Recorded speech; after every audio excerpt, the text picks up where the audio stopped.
So I'm going to expand on to this video where I showed you all how to shade and draw the lips, starting off with 3 circles. This time though, I'm going to add the chin below. So when you go to draw the facial proportions, you've got your egg-shaped head. Your head is split in half like this. And then this bottom area is going to be divided into thirds. So you've got 1/3, 2/3, 3/3, and then your chin down here. This area here is the bottom of your lip. So that means your top lip is up here. This is the bottom of your nose, so that means that your nose is along here. And then your eyes are over in this area. Okay? But that leaves us with some question marks because we've looked at how we draw lips. I've set up a tutorial of how to draw noses and add value. There's a step-by-step of how to draw the eyes. Your ears stretch from your eyebrow down to the bottom of your nose. And there's a step-by-step for how to draw the ears and how to shade them. But there's not really a step-by-step for how to shade the chin. My goodness, I cannot speak. So if we look at this diagram, the chin is 1/3 down. So we are going to guess that perhaps this would be a 1/3, okay?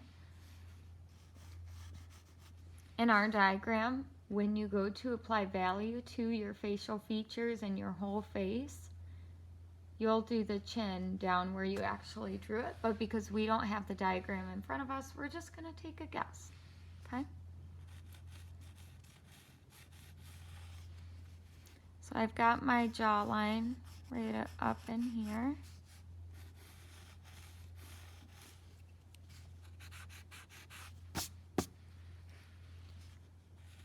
Now, one of the highlight areas of your face is going to be anything that sticks out. So anything that comes off of your skeleton or your skull.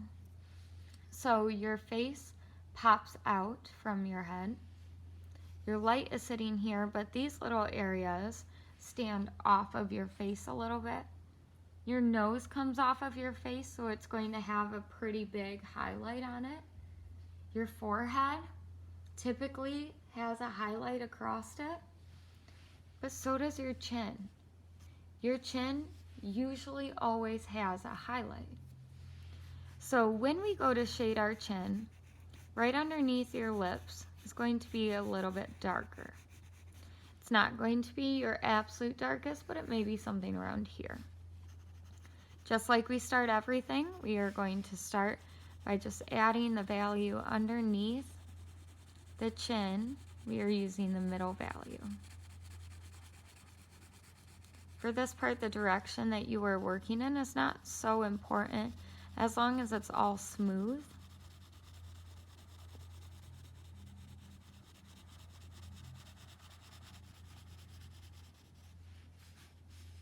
I should do the whole chin actually.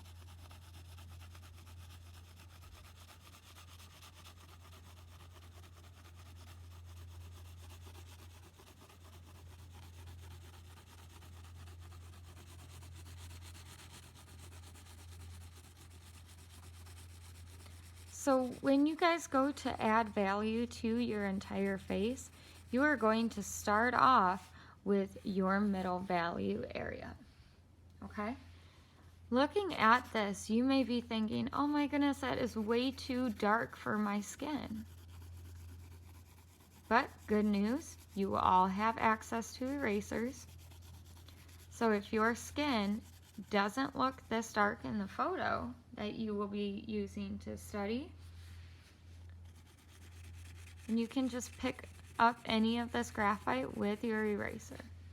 Now, I don't know how this area got so dark, but we're going to keep it that way right now. So I did mention underneath the lip is going to be one of these values here.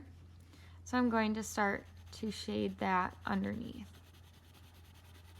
And as I shade it, I'm going to do this type of shape right along where my chin is. It's not a hard line, so it's not something hard like we did for the lips. Instead, it's something that's just soft and is slowly transitioning into the rest of these values.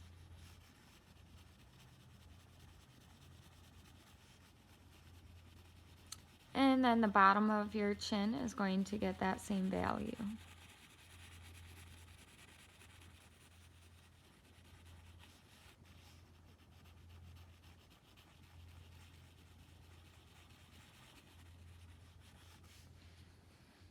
Okay.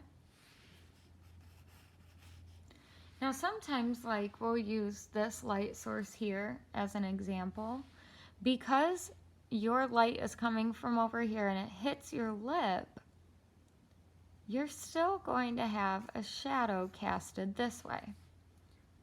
Now, when we think about light sources and light and shadow, we don't want to make this too complex right now, but because this comes off of your face and this part underneath your lip kind of curves into your face, this is going to be your shadow area. So I'm going to add more layers to this.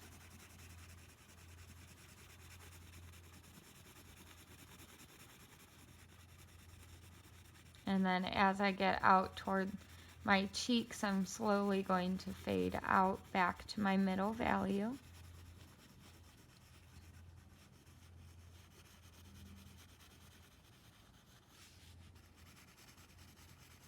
I'm going to make sure I get the bottom of my chin with all this value.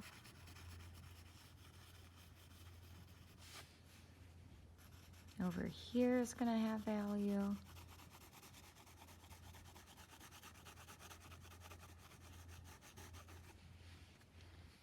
And there's your highlight. Now, again, just like you did with your lip, if you get all your value laid in and you forgot that you should start being aware of where your highlight is, and you've made all this the same value, it's not the end of the world. In fact, you can take your eraser and not scraping it down, but using the side of the eraser, you can peel up the shape of the highlight that you see or that you think would be in that area. Okay? So your eraser is one of the most powerful tools that you have in this unit. As you draw, you are going to not only use the lead to create shapes of shadows and highlights, but you are going to use your eraser more than anything. As I work on drawings, I find myself using my eraser more than any of my blending sticks that I use. I oftentimes like to see that softness that the eraser creates when I go to take graphite off of my drawing. Something for you to try. Okay? The main takeaway from this little tutorial is that underneath your lip is going to be a shadow. Don't get this dark. Okay, that's unnecessary.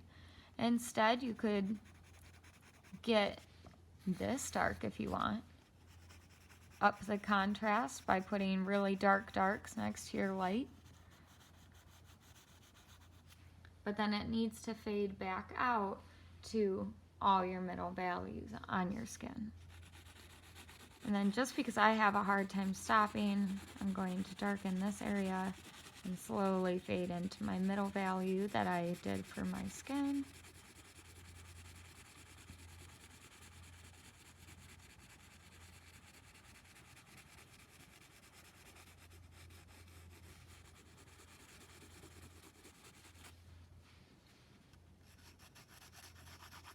So one way that you can make your portrait really stand out I mentioned earlier, like a couple seconds ago, is by adding contrast to your piece.